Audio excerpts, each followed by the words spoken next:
प्रिय विद्यार्थियों, DSS online कक्षा में आपका स्वागत है। मैं आपकी हिंदी अध्यापिका सरता सिंह एक बार फिर आप लोगों को हिंदी बसंत भाग 1 के पाठ 9 टिकट एल्बम के बारे में बताऊंगी। टिकट एल्बम के लेखक सुंदरा रामा स्वामी जी हैं।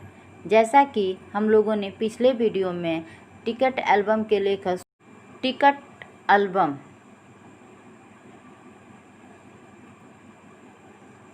अब राजप्पा को कोई नहीं पूछता। आजकल सब के सब नागराजन को घेरे रहते। नागराजन घमंडी हो गया है। राजप्पा सारे लड़कों में कहता फिरता, पर लड़के भला कहाँ उसकी बातों पर ध्यान देते।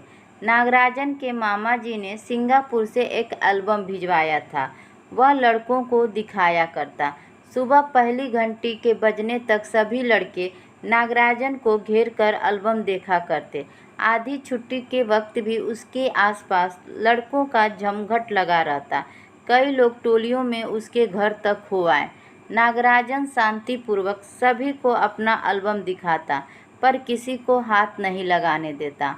एल्बम को गोद में रख लेता और एक एक पन्ना पलटता। लड़के बस देखकर खुश होते। तो यहाँ जमघट का अर्थ होता है बेटा भीड़। तो टिकट एल्बम सुंदरा रामा स्वामी जी द्वारा लिखित एक श्रेष्ठ कहानी है। इस कहानी में उन्होंने बच्चों के मन में एक दूसरे के प्रति उठे ईर्ष्या तथा पश्चाताप के भाव बहुत ही अच्छे ढंग से दर्शाए हैं। मतलब बहुत ही अच्छे ढंग से बताया है कि बच्चे एक दूसरे के प्रति जो उनको ईर्ष्या होती है, जो उनके अंदर पश्चाताप का भाव भी उठता है, तो उसके बारे में उन्होंने बताया है। तो इसमें एक राजप्पा और एक नागराजन है, दोनों के पास एल्बम रहता है। तो उन्होंने इस कहानी में इसी एल्बम के बारे में बताया है। तो जो नागराजन है तो उसके मामा सिंगापुर रहते हैं, तो उन्होंने सिंगापुर से नागराजन के लिए एक एल्बम भिजवाया था। तो वो क्या करता, वो लड़कों को दिखाया करता रहता था। तो जो लड़के थे वो नागराजन को हमेशा घेरे रहते थे और उसके एल्बम को देखने के लिए। कोई राजप्पा के एल्बम को नहीं देखना चाहता था। अब राजप्पा को कोई नहीं पूछता था। तो राजप्पा क्या सारे बच्चों से यही कहता फिरता था कि नागराजन घमंडी हो गया है। जब से उसके मामा जी ने उसको सिंगापुर से एल्बम भेजा है तब से वो घमंडी हो गया है। लेकिन लड़के उसकी बातों पर ध्यान नहीं देते, वो सिर्फ नागराजन के एल्बम को देखते रहते। जब तक सुबह की पहली घंटी नहीं बजती सब के सब नागराजन को घेर कर उसके एल्बम को देखते। जब आधी छुट्टी, जब लंच टाइम होता था तो सारे बच्चे क्या करते थे, उसके पास आके भीड़ लगा लेते थे उसके एल्बम को देखने के लिए। कुछ बच्चे आपस में टोलियां बनाकर उसके घर तक चले जाते थे उस एल्बम को देखने के लिए। तो नागराजन शांतिपूर्वक सभी को अपना एल्बम दिखाता, लेकिन किसी को हाथ नहीं लगाने देता। वो क्या करता, अपने गोद में एल्बम को रखता और एक एक पन्ना को पलटता रहता, जिससे लड़के देखकर खुश होते।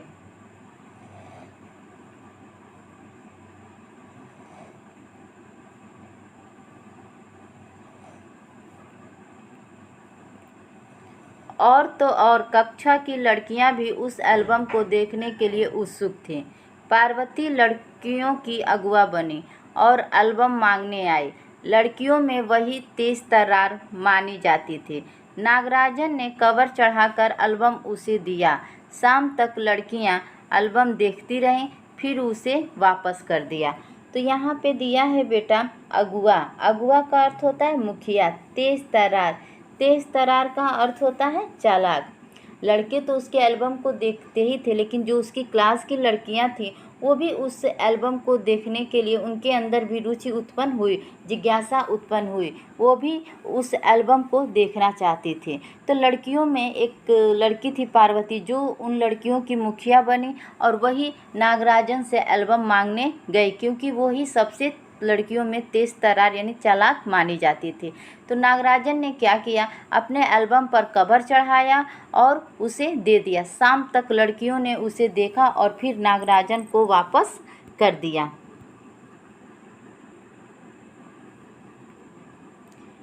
अब राजप्पा के एल्बम को कोई पूछने वाला नहीं था। वाकई उसकी शान अब घट गई थी। राजप्पा के एल्बम की लड़कों में काफ़ी तारीफ रही थी।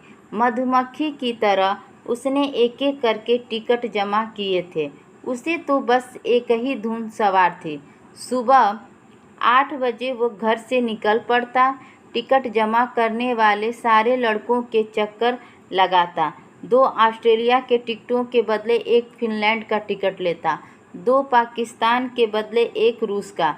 बस शाम जैसे ही घर लौटता, बस्ता कोने में पटक कर अम्मा से चबेना लेकर निकर की जेब में भर लेता और खड़े खड़े काफ़ी पीकर निकल जाता।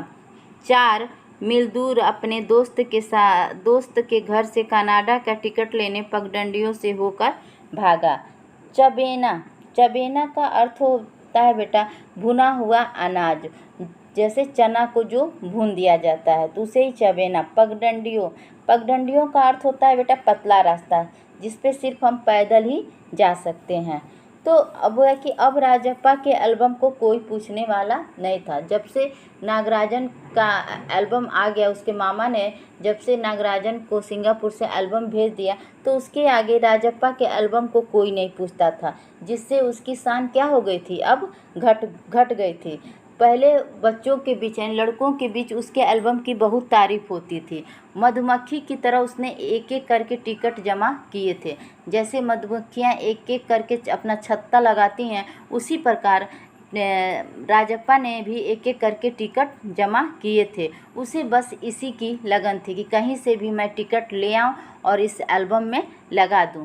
जब सुबह के 8 बजते थे तो वह अपने घर से निकल पड़ता था, वह टिकट जमा करने के लिए। उसे वो क्या नाम है, वो बच्चों के पास घूमता रहता था, उनके चक्कर काटता रहता था कि किसके पास कौन सा टिकट है और मैं उसे कैसे ले लूं। तो जब किसी के पास पता चलता था कि उसके पास फिनलैंड का टिकट है, मेरे पास नहीं है, तो वो उन्हें लालच देता था, कहता था मैं तुम्हें 2 ऑस्ट्रेलिया का टिकट दे रहा हूँ, तुम मुझे क्या करो, फिनलैंड का टिकट दे दो। और वो 2 किसी के पास रूस का टिकट होता था तो वो क्या करता था, उन्हें 2 पाकिस्तान का टिकट देता था और उनसे रूस का टिकट ले लेता था। बस जब शाम होता था, जब स्कूल की छुट्टी हो जाती थी, वो घर जाता था तो अपने बस्ते को एक कोने में रख देता था, वहीं रख देता था और माँ से भुना हुआ चना लेकर अपने पैंट के पैकेट में रख लेता था और वहीं खड़े खड़े क्या करता था, कॉफ़ी पी लेता था। और 4 किलोमीटर पैदल ही वो कनाडा का टिकट लेने के लिए अपने दोस्त के घर भागता चला जाता था।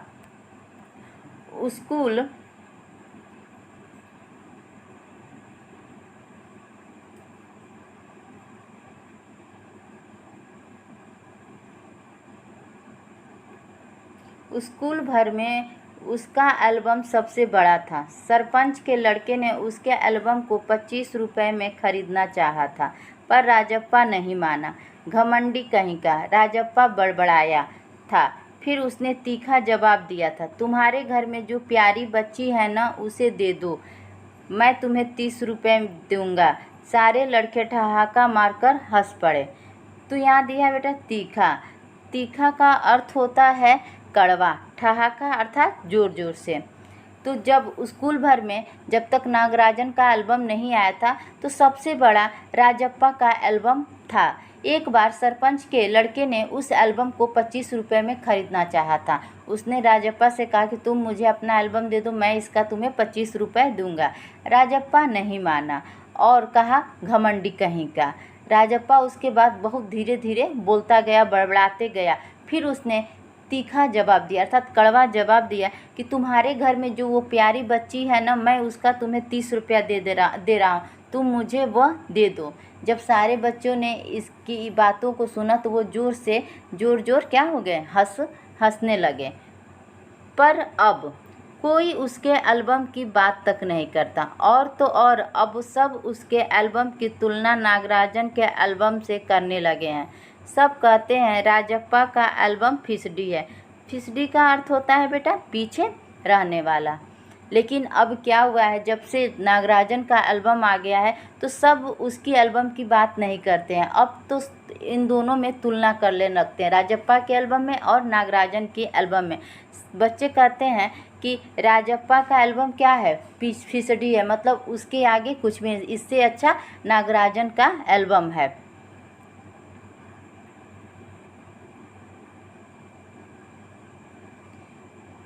पर राजप्पा ने नागराजन के एल्बम को देखने की इच्छा कभी नहीं प्रकट की। लेकिन जब दूसरे लड़के उसे देख रहे होते हैं तो वह नीची आंखों से देख लेता। सचमुच नागराजन का एल्बम बेहद प्यारा था, पर राजप्पा के पास जितने टिकट थे उतने नागराजन के एल्बम में नहीं थे। पर खुद उसका एल्बम ही कितना प्यारा था, उसे छू लेना ही कोई बड़ी बात थी। इस तरह का एल्बम यहाँ थोड़ी मिलेगा। तो यहाँ प्रकट का अर्थ होता है बेटा जाहिर। राजप्पा ने कभी नागराजन का एल्बम देखने के लिए इच्छा जाहिर नहीं की। वो कभी नहीं कहा कि मैं भी नागराजन का एल्बम देखना चाहता हूँ। लेकिन जब दूसरे बच्चे उसके एल्बम को देखते हैं तो वो नीचे अपनी आँखों को करके उसके एल्बम को देख लेता है और कहता है कि सचमुच नागराजन का एल्बम बहुत ही प्यारा है। लेकिन जितने राजप्पा ने टिकट इकट्ठे किए थे, नागराजन के एल्बम में उतना टिकट नहीं था। लेकिन उसका एल्बम क्या था, बहुत ही प्यारा था, उसे छू लेना ही कोई बड़ी बात थी, क्योंकि इस तरह का एल्बम यहाँ नहीं मिलेगा। एल्बम के पहले पृष्ठ पर मोती जैसे अक्षरों में उसके मामा ने लिख भेजा था, A.M. नागराजन।